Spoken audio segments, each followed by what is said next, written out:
Let's do the numerology for January 26th, 2024.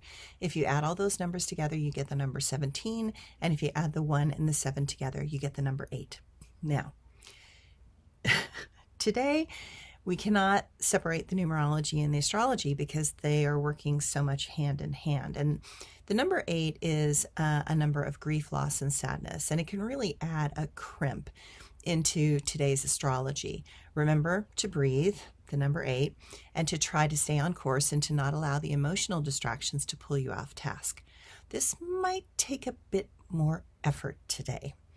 We have to find ways to make it through the energy acceleration that is happening with the moon in Leo and the sun and Pluto conjuncting in Aquarius.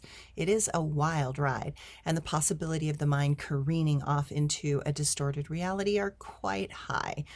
Know that you are not alone. Even the Aquarians are hard-pressed to navigate this up-leveling of cosmic forces. This 8 tries to balance the material world with the spiritual world. That is no small task at the moment.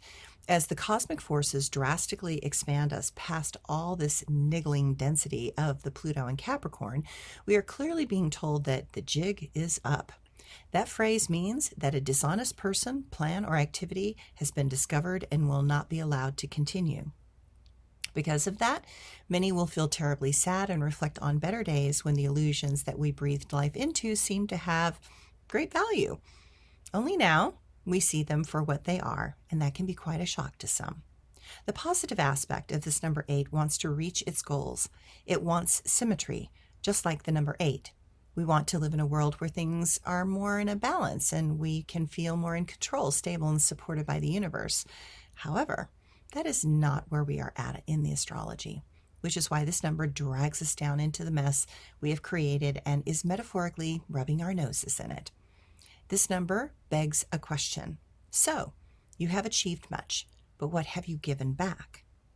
Balance comes from give and take. There are those in power that take and take. In fact, they want to take everything that they can, even if it causes great suffering for others, and that is the problem. Today, attempt to notice those that present as shallow and like to show off. Notice the opportunists that will take anything offered, never be satisfied, and always want and demand more. Notice those that dismiss your feelings and yet demand loyalty. Notice those that never ask permission, but also never admit their mistakes, yet they never forgive the mistakes they project that others do around them. This number is a wake-up call to see past the projections of what we want someone to be and instead recognize that the king has no clothes. It can be a shocking day, but a day that can finally begin to move us toward a greater healing and well-being. Thanks, everyone.